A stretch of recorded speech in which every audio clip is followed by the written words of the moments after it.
It had taken over a year of drawn-out court cases and relatives who didn't want me around after the death of my parents before I was finally accepted and sent to live with one of my uncles.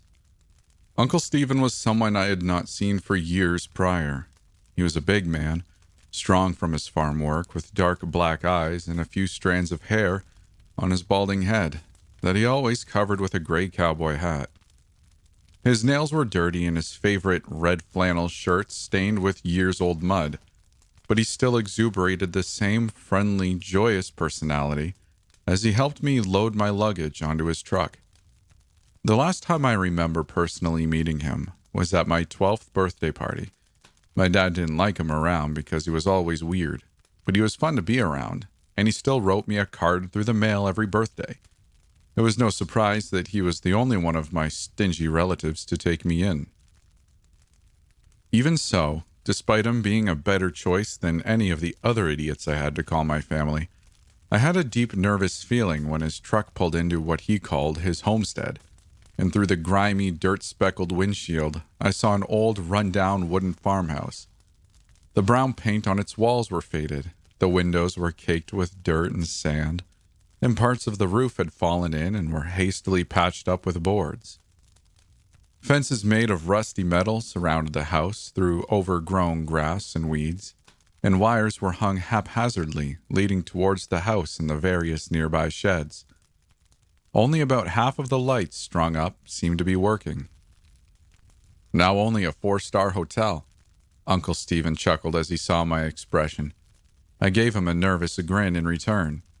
Well, it wasn't the best place, but I would probably get used to it eventually.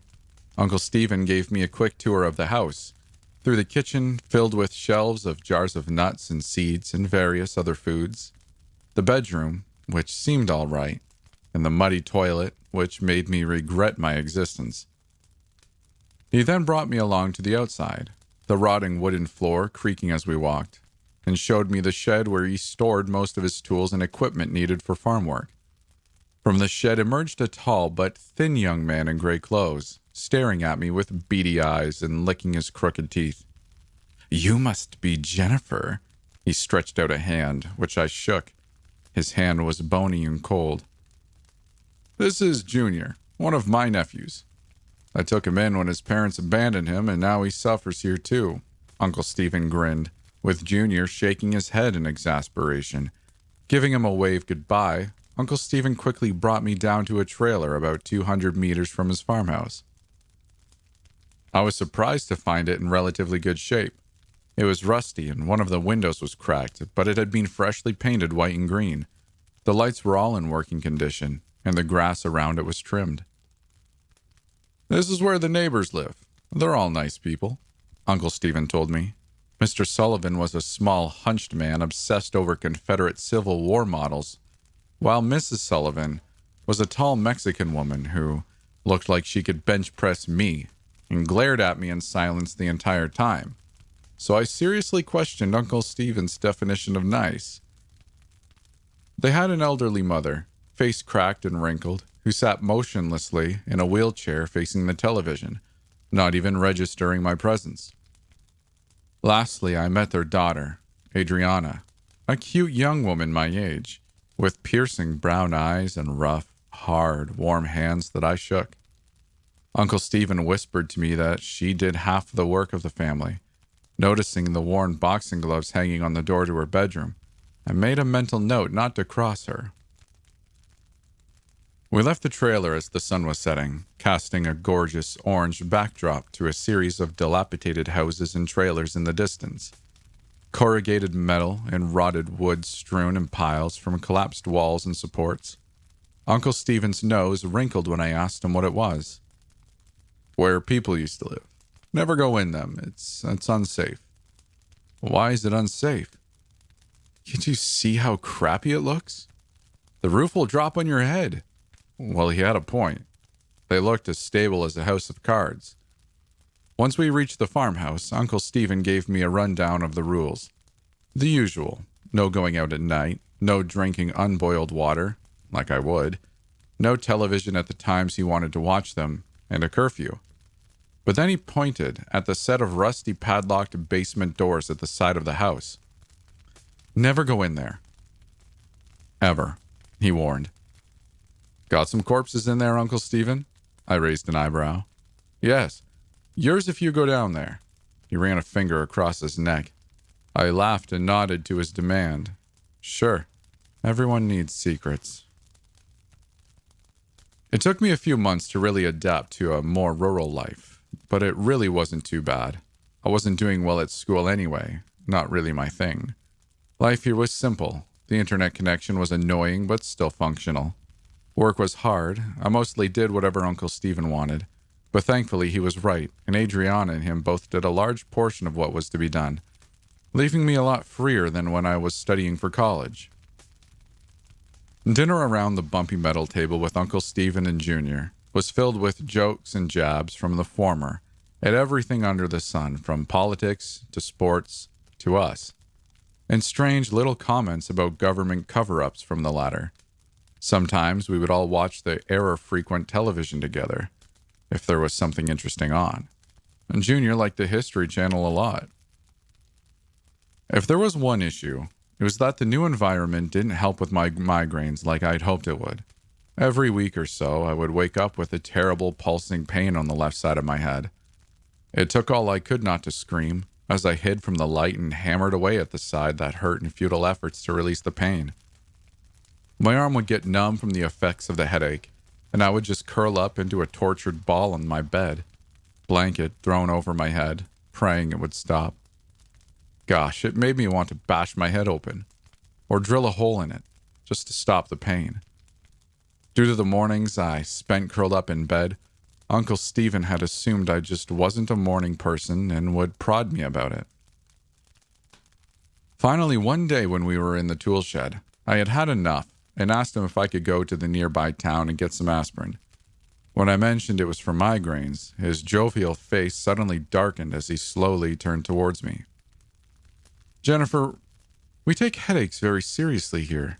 They're not just nerve pain, he said, staring a little too closely at a pair of garden shears on the wall for my liking. I mean, it's just pain. I tried to reason. No, look, it's not that simple. When you get these headaches, it's this brain bug that has crawled into your skull. He walked closer to me, fists clenched and eyes staring unblinking. It sits there and slowly feeds off your cerebrospinal fluid, then on your brain. Then it eats its way out, Jennifer. Come on, Uncle Stephen. If brain bugs caused all headaches, not every. Some. Fine. If they caused some headaches, we would have known by now with all the tech hospitals have, I pointed out. Do you go get an MRI every time you have a headache? Well, crap, that was a good point. He sighed. And I know about medicine. Didn't you drop out of med school?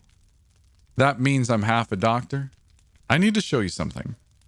A little grin crawled back on his face from the joke, and he walked out of the shed, beckoning me to follow. He led me right to the forbidden double doors of the basement, where he withdrew a green key and unlocked it, grunting as he pulled away the rusty metal bars that prevented it from opening. He had to get Mrs. Sullivan to help him pull the stuck doors open, which she did with surprising ease, causing a spray of brown dust in the air. Mrs. Sullivan glared at me wordlessly before walking back to the trailer, and I nervously followed my uncle as he headed down the stairs into the basement. The basement air was stale, and a layer of dust had settled over the bare concrete and wood flooring and table. Within here lay several old medical jars containing a gray, ashy powder. The light on the ceiling flickered on and off intermittently, so my uncle just switched it off and grabbed a flashlight from one of the shelves after blowing the dust off it. He led me to the far end of the basement, both of our boots causing echoes in the silence. More shelves littered with dusty but unopened packagings for surgical gloves, masks, sterilization kits, and the like. Bizarre, but nothing that I saw that would make me banned from entry.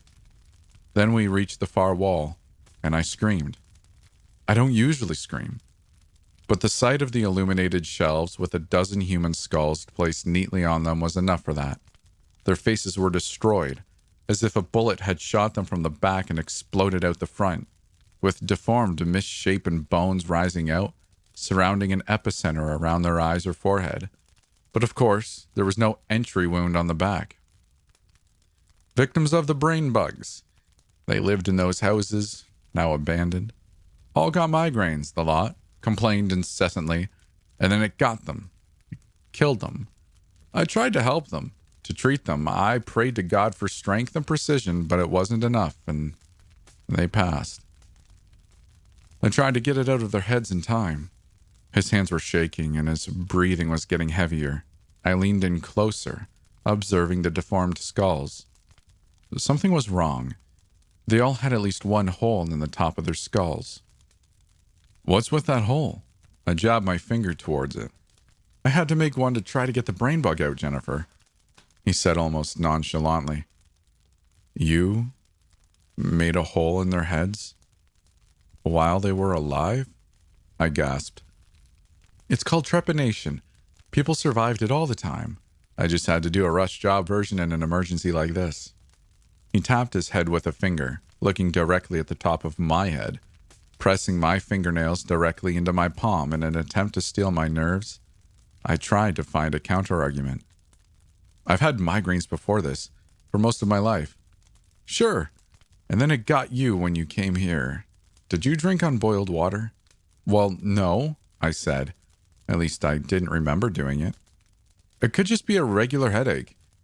Tell me if it continues, and I'll do an early operation if it does. You mean you'll cut a hole in my skull? I said. He only gave me an affirming nod. Okay, this was getting ridiculous. How could he, a med student, believe things like this? And drilling a hole into my head? I started to get unnerved by the prospect of what really caused the deaths of those poor skulls on the shelf beside me. But Uncle Stephen really wasn't the kind of guy who would kill someone. He seemed sane, and he was friendly to everyone. Why would a killer be like this? And how did the skulls erupt from the inside? Those thoughts plagued my mind as I stepped outside, with Uncle Stephen giving me a reassuring smile as he closed the doors behind me and locked it back up. The next few weeks, I was forced to keep my migraines a secret. Without meds, the pain was unbelievable. A vice-like squeeze on my temples, vision blurring, the feeling of stabbing agony in my skull, all sent me crawling under my bed. There was a figurine of Jesus hung up on the wall, and I prayed to him for it to stop. No time to be an atheist with migraines. Uncle Stephen's attitude to me was back to the usual, with the exception of some occasional frowns being shot at me when he didn't think I was looking. At night, when getting a drink in a quick attempt to avoid the dull pain in my head from expanding, I sometimes heard him praying inside his bedroom. Let your mercy save young Jennifer from having to endure the brain bug, and if she does have to, give me strength to do what's right for everyone. One more time, he would say, among other things. I headed up the stairs back to my bedroom, tiptoeing up the creaky stairs. Then I paused. The thought of suddenly waking up in the middle of the night to find Uncle Stephen drilling a hole into my head flashed into every facet of my mind. No, I should talk to someone about this. But who? Junior seemed like the exact kind of person to advocate for this. At least I could go for a walk to clear my head. The one thing I found absolutely stunning about living out in the middle of nowhere was the stars. Millions of gems and jewels dotted across the night sky. The breathtaking clouds of the Milky Way cutting through the sky. As I walked down the worn dirt road, I noticed the silhouette of Adriana walking out from the trailer, a flashlight in her hands and a roll of cloth in her other. She walked a distance down the dusty road before she noticed me and beckoned me over before unrolling the cloth onto the grass beside it and lying down. I walked up to her, glancing down. Good night for stargazing, she pointed up. Come, lie down with me. I could feel my cheeks getting a little hot as I laid down on the cloth beside her, staring up into the sky. Adriana reached out, pointing out the stars to me, naming them, drawing out constellations that I struggled to spot. We talked, and thankfully my migraine was fading away this time, rather than flaring up. That would certainly have ruined the mood, but Adriana seemed reasonable out of everyone there was. Adriana, what do you think migraines are? Just asking. I turned my head over to look at her. My heart sank as her expression dropped and she stared right into my eyes. Jennifer, do you have one right now? No, not at all, I hurriedly lied. You have to be careful with the brain bugs. That's why Abulita can't move, she said. That didn't fit with what I saw with the skulls. Her grandma's face hadn't exploded, evidently. Adriana must have misinterpreted my internal confusion as disbelief, because she climbed to her feet and stretched her hand down. Come and see. Your Uncle Stephen saved her. I took her hand and she pulled me back up. She picked up the cloth and together, we trudged back to the trailer. Motioning for me to be silent, she pulled the door open and flicked the flashlight on. The trailer's lights were all off, and I could hear Mr. Sullivan's disproportionately loud snores through the thin walls. We walked to the main sofa, where Adriana shone the light onto her grandma, who was lying down asleep on it. Sure enough, her face seemed fine. She was going to be killed by the brain bug, but your uncle intervened and pulled the bug out from her head, saving her life. The bug had caused too much damage already, so she is like this, Adriana whispered, her face shrouded in darkness. Adriana, did you see the brain bug yourself? No, but Mama and Papa both said they have. I slowly reached my hand out to grab the flashlight, tugging at it gently to let Adriana know I wanted it. She let go and I quietly shone it on her head.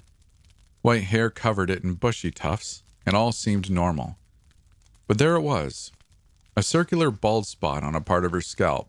No way Uncle Stephen actually stabbed a hole into her skull. My finger moved in quickly and lightly prodded the bald spot. For a split second, I felt a nauseating feeling of the skin depressing with no bone underneath. Adriana's constricting grasp clenched around my arm. She wasn't happy. Adriana, I whispered. There's a hole in her head, to her brain. That's how he got it out. He helped her. She insisted. I breathed in deep in exasperation and horror. This was too much to handle tonight. I passed the flashlight back to her and carefully stepped my way out of the trailer and back down the dirt road. Adriana watched me from the trailer door for a while before she shut it. Over the next few days, I spotted the Sullivans and Uncle Stephen whispering to each other behind the shed a lot. It was just a week later when I felt a dull pain starting in my head, accompanied by the foreboding feeling of pain in my shoulders and neck. Always a sign of a disastrously bad migraine. Okay, maybe this time it won't be that bad. I just need to go eat breakfast. That would make me feel better. After washing up, I headed down the stairs to the dining table, where Uncle Stephen and Junior were having a discussion. Look who's up late again, Uncle Stephen laughed. Any longer and I would have given your breakfast to Junior. I sat heavily down on the wooden stool, trying to control my breathing as the pulsing pain began above my left eye, radiating across my head. I scarfed down the eggs and toast as fast as I could, too focused on getting rid of the pain to hear whatever topic my two other family members were discussing. It was no use. The pain didn't dull for a second, and the pressure began sharpening on my left temple, piercing pain like that of a red-hot drill plowing into my skull. The vision in my left eye began to blur, and it felt like it was slowly getting sucked into the back of my head. I grabbed my head in my hands, squeezing hard where the pain came from, but it was no use. I was only dimly aware of Uncle Stephen suddenly getting up and rushing out of the front door as I began to groan, pinching myself on the hand in a futile attempt to dull the pain. I staggered to my feet, Junior watching in confusion. The sunlight streaming in the window seemed to be like searchlights. Even the shuffling of my feet on the creaky wood was magnified. The pain only spiked. A figurative metal rod was being jammed inside my skull and grinded. The overpowering feeling of nausea rose up, and it took everything I had to stumble to the stairs and not throw up. That was when Uncle Stephen arrived with the Sullivans. He held a chisel and a large ladle in each hand. Jennifer, we have to help you, he said as he walked in the front door. A sudden spurt of adrenaline got me to push past the pain for just a few seconds as I scrambled up the stairs and into my bedroom. I could hear thudding footsteps behind me, the distance closing. I slammed my room shut, but before I could lock it, the doorknob twisted and Junior pushed it open. I let out a guttural scream and punched him right in the nose, sending him falling over. But before I could slam the door again, Uncle Stephen shoved it open. Jennifer, this is an emergency. We're going to have to save your life. God has promised both of us safety from the brain bug. Get the hell away from me. I picked up the glass of water on my bedside table and flung it at him. Uncle Stephen ducked under it, where it collided into Mr. Sullivan, and he came tackling me to the ground. The pain in my head disoriented me. It felt like half my face was numb and out of commission. Soon, they came to pin my limbs down, with Junior and Adriana holding my arms down, as Uncle Stephen got behind me and put my head on his leg. The Lord will heed my prayers, Jennifer. You'll be safe soon. Before I could yell anything out once more, he placed the chisel at the top of my skull and slammed it in. Piercing torment erupted from my tearing scalp as he began pushing the chisel further in. I screamed at the top of my lungs, shaking and squirming at every opportunity. Adriana, stop him! He's killing me!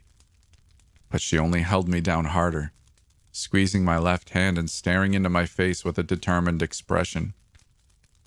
This is for your own good. This is for your own good. We're helping you get better. We're just helping you get better, she repeated. The shooting pain of the migraine only worsened with every motion of the chisel, cracking into my head. Then he would scoop skull fragments out with his ladle and go again. Warm, sticky blood poured out from my ripped scalp, flowing down the left side of my face. I fought and kicked, but they held through every moment. I know it hurts, but we're helping you, Jennifer. Stop being so aggressive. Uncle Stephen smiled down at me, his tone like he was chiding a naughty kid. I pulled my right arm up, and as Junior struggled to pin it back down, his hand got too close to my face, and I immediately lashed out, snapping my jaws down on his fingers. He howled in pain as I felt his fingers snap like twigs under my teeth. The migraine in my head worsened. It got to the point where I realized the chiseling into my skull was fading away in the sheer torture the migraine was bringing. I finally let go of his fingers as the nausea swelled up, and I vomited the hot yellow chunks of undigested food all over myself. My eye felt like it was about to explode. Stop! Stop! Please. Please stop, I begged uselessly, tears welling up before I began to sob in terror. Almost there. You'll be better soon, Uncle Stephen said, and everyone, except Junior, began to coo it at me. Better soon. Better soon. I let out one final scream as Uncle Stephen stabbed his chisel into my head, and the radiating pain of the migraine pushed out towards my eye. And then it stopped. There was the sharp pain where the chisel had pierced, but it was almost non-existent, as I felt the migraine just dissolve away. Before my stunned eyes, I watched as Uncle Stephen lowered in front of me a fat pink worm, slick with fluids, bits of my brain in its jaws. See? You're safe now.